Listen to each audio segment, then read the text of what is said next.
देखिए, ये जनता का आशीर्वाद है और नरेंद्र मोदी जी के प्रति जो आस्था है, जो पिछले 10 वर्षों में मोदी जी ने काम किया, 70 वर्षों तक किसी प्रधानमंत्री ने इतना काम नहीं किया जितना मोदी जी ने काम किया।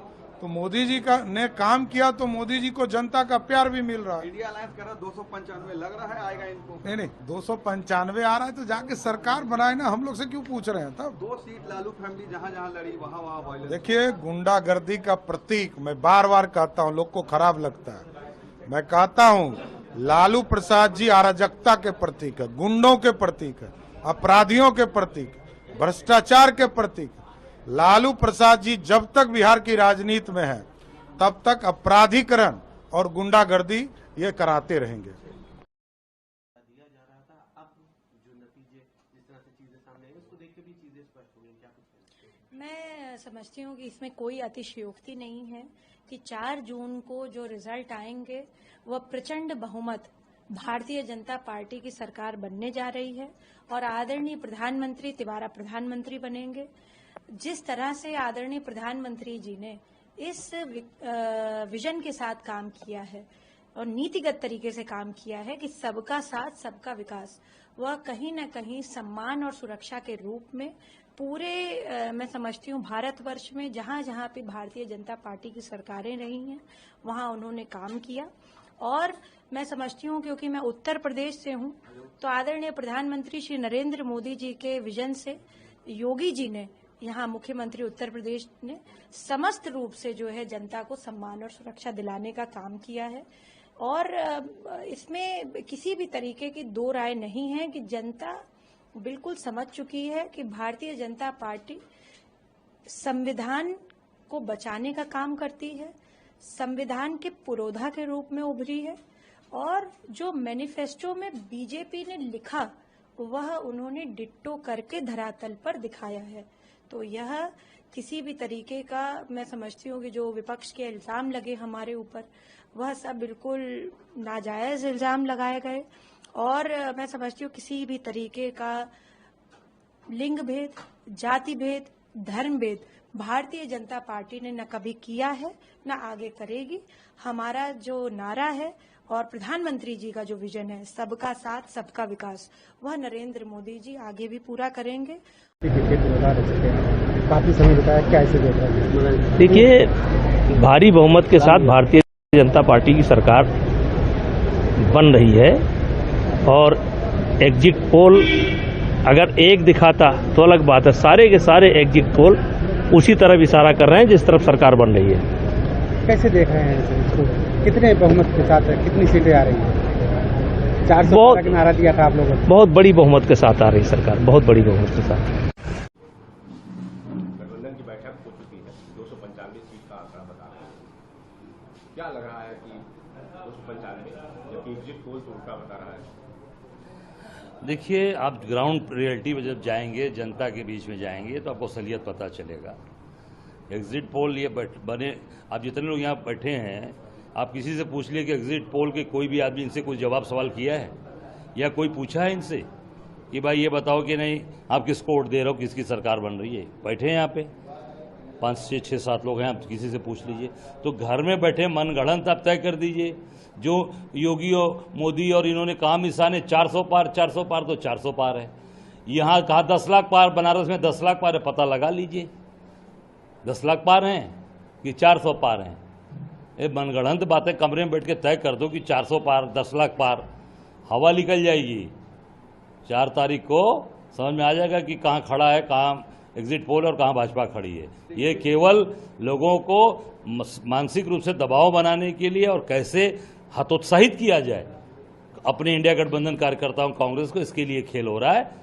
इससे कोई हतोत्साहित नहीं होने वाला है। इससे हमारे कार्यकर्ता और चार्ज हो गए हैं और सतर्क हो गए हैं और सतर्कता के साथ काउंटिंग कराएंगे और आखिरी दम तक हम काउंटिंग में डटे रहेंगे, हिलने वाले नहीं है, पूरी ताकत के साथ खड़े रहेंगे। तो क्या एग्जिट पोल क्या मोदी के इशारे हमेशा? बिल्कुल, सब उन्हीं के बड़े बड़े कॉरपोरेट के पास सारे चैनल आ गए हैं और सारे चैनल्स को ये पूरी तरीके से दबाव बनाकर, और जानते हैं कि अगर ये मोदी जी गए तो हम लोगों की भी दुकान बंद हो जाएगी। इसलिए ये बहुत ताकत लगाएं कि कैसे हमारी दुकान आगे चलती रहे। इस नाते ही लोग इस पर पूरी तरीके से मोदी की सरकार कैसे बने, कैसे अपने मालिकों को खुश करें, इस पर ये काम कर रहा है। तो आपका गठबंधन तो 295 का आंकड़ा बता रहा है। 295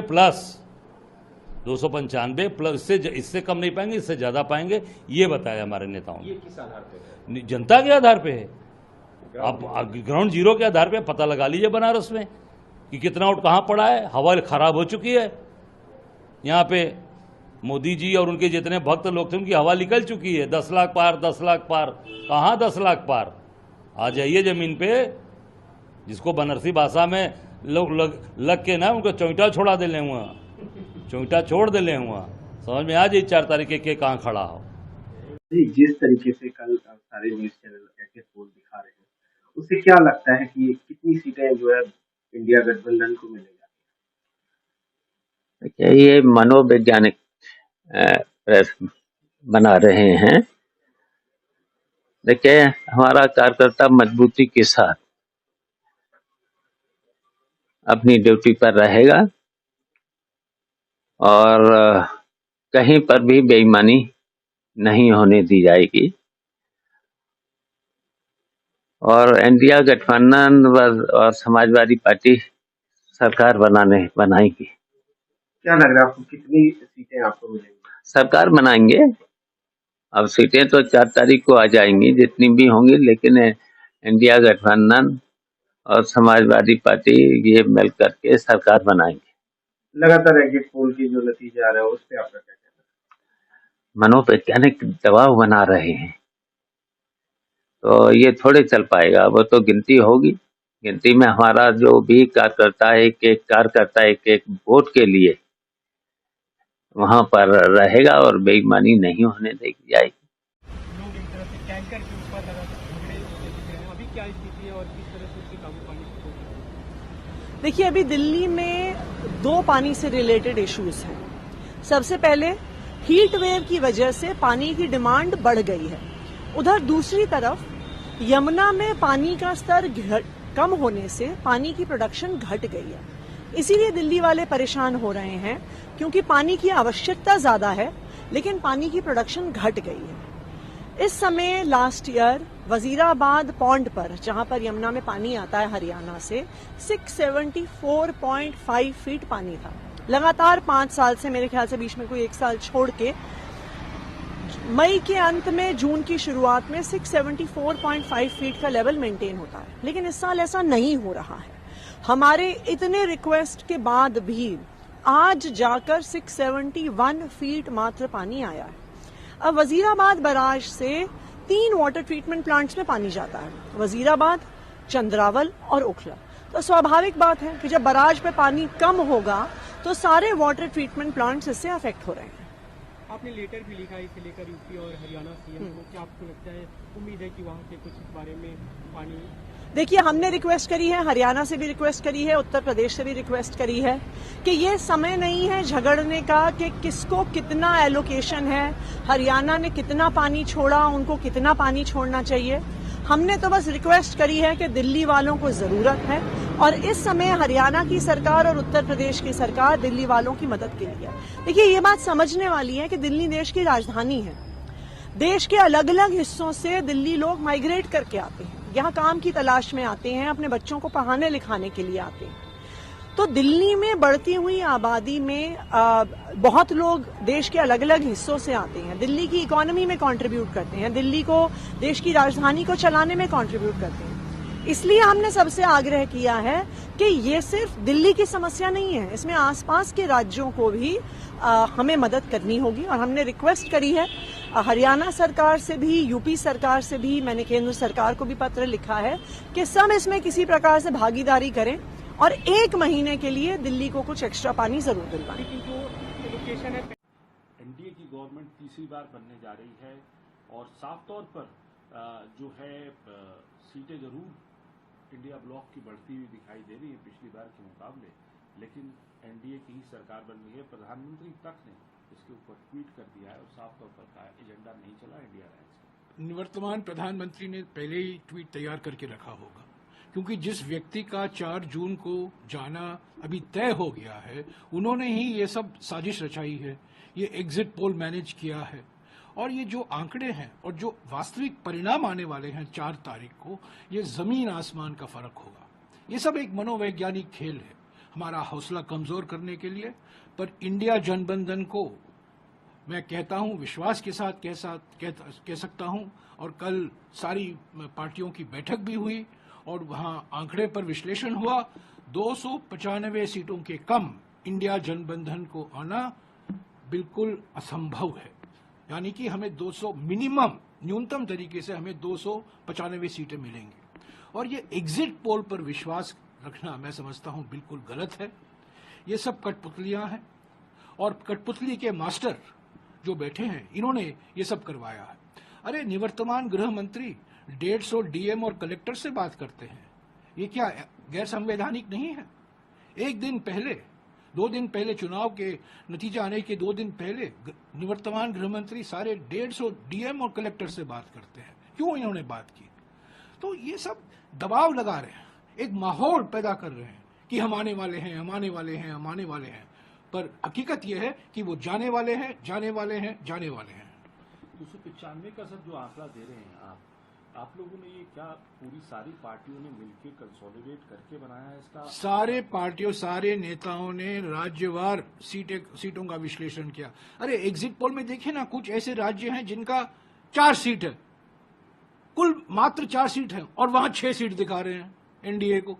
ऐसे कई राज्य हैं जो जितना सीट है, सीट से भी अधिक एनडीए को मिल रहा है।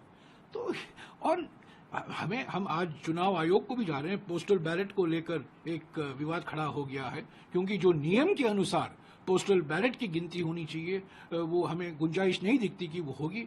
तो हम चुनाव आयोग को भी शिकायत करेंगे। हमने 117 शिकायतें की हैं चुनाव आयोग को, 14 शिकायत सिर्फ निवर्तमान प्रधानमंत्री के खिलाफ, पर उस पर कुछ कार्रवाई नहीं हुई है। पर मैं ये कहूंगा, आज 2 तारीख है, 4 तारीख को जब परिणाम निकलेंगे, एग्जिट पोलों का पूरा बदनाम होगा। मंत्री जी, चूंकि 4 तारीख को पिटारा खुलेगा, एग्जिट पोल अपनी अलग अलग बात कह रहे हैं, अलग अलग दावे कर रहे हैं। कई एग्जिट पोल 400 से नीचे का आंकड़ा बता रहे हैं। क्या लगता है आपको कि जो तमाम एग्जिट पोल है, क्योंकि सरकार तो बनती हुई तमाम जो एग्जिट पोल है वो बता रहे हैं कि तीसरी बार बीजेपी की सरकार बनती है, लेकिन जो 400 का आंकड़ा था उसको लेकर कुछ जो एग्जिट पोल है वो उसको कम बता रहे हैं? देखो, मैं आपसे कहना चाहता हूं, आप पिछली बार की भी एग्जिट पोल निकाल करके देख लीजिए। पिछली बार की भी इसी तरह के थे। लेकिन भारतीय जनता पार्टी 2014 में कितनी सीट आई, 2019 में उससे बढ़कर के कितनी आई, और 2024 में उससे बढ़कर के कितनी आएंगी, ये आप देख लेना। हमेशा एग्जिट पोल जिस तरह की कहता है, हमारे कार्यकर्ता और देश के यशस्वी प्रधानमंत्री नरेंद्र मोदी जी पर देश की जनता का भरोसा है, इसलिए जो कहा है वो पूरा होगा।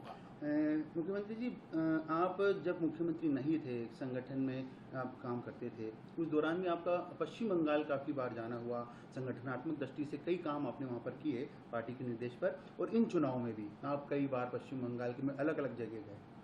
ममता बनर्जी वहाँ पर मुख्यमंत्री है, जिस प्रकार से उनके दावे हैं, बंगाल की यदि बात की जाए, बंगाल में क्या स्थिति लगती है? क्योंकि पिछली बार जो सीटें थी, क्या उससे अप हो पाएगी?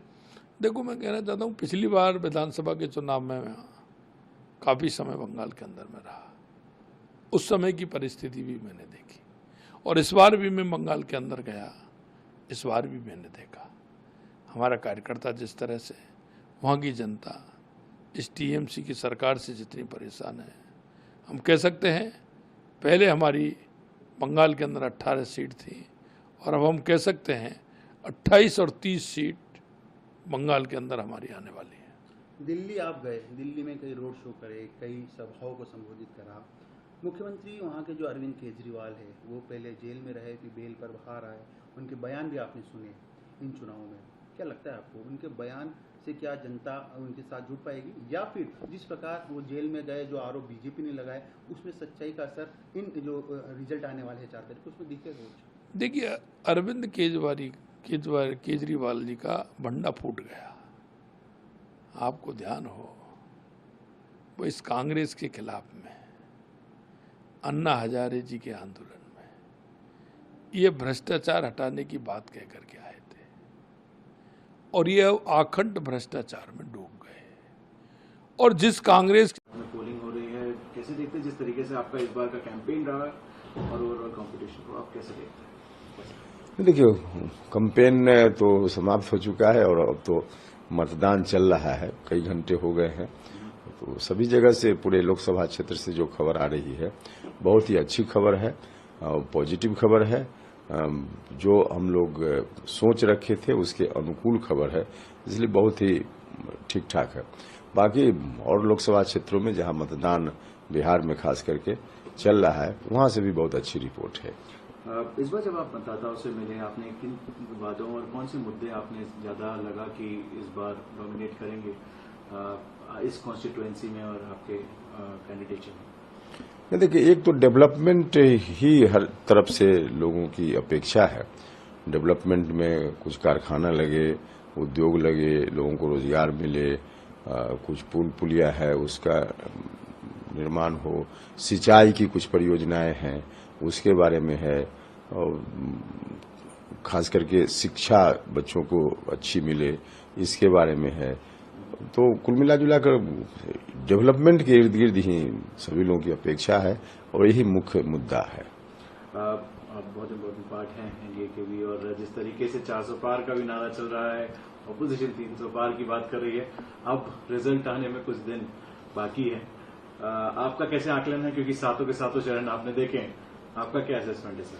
नहीं, हमारा भी असेसमेंट बिल्कुल, हम लोगों ने शुरुआती दौर में ही कहा कि प्रधानमंत्री जी ने कहा है कि अब की बार 400 पार, तो हम बिहार के लोगों का योगदान उसमें 40 का हो सकता है, और शुरुआती दौर से 40 से कैसे एनडीए की झोली में हम लोग डालें, इस बात का प्रयास शुरू हुआ। और अब तो आज मतदान हो रहा है अंतिम चरण का, तो 40 में 40 एनडीए के पक्ष में बिहार की सीटें जाएंगी, यह बात बिल्कुल अब फाइनल है। जो मतदाता अभी भी, क्योंकि आज भीषण गर्मी भी चल रही है, जो मतदाता अभी भी घर पे, आप क्या उनको मैसेज या संदेश देना चाहते हैं? हाँ, हम सब लोगों से आग्रह करना चाहेंगे कि एक भी मतदाता मतदान किए बिना नहीं रहे। ठीक है कि मौसम की गर्मी बहुत ही ज्यादा है, लेकिन फिर भी आधा घंटा 1 घंटा की गर्मी बर्दाश्त कर लेना चाहिए सब लोगों को, क्योंकि इसी से देश का हित, राज्य का हित, इलाके का हित और सभी मतदाताओं का हित भी जुड़ा हुआ है। तो इसलिए सब लोगों को मतदान में जरूर हिस्सा लेना है। 4 जून को लोकसभा सामान्य निर्वाचन 2024 की मतगणना होगी और प्रातः 8 बजे से मतगणना प्रारंभ हो जाएगी। उत्तर प्रदेश में 75 जनपदों में कुल 81 मतगणना केंद्र है जहां ये मतगणना संपन्न होगी। 6 जनपद ऐसे हैं जहां 2 मतगणना केंद्र हैं, बाकी सब में 1 मतगणना केंद्र है। आगरा, मेरठ, आजमगढ़, देवरिया, सीतापुर, कुशीनगर, इन 6 जनपदों में 2 जगह मतगणना होगी।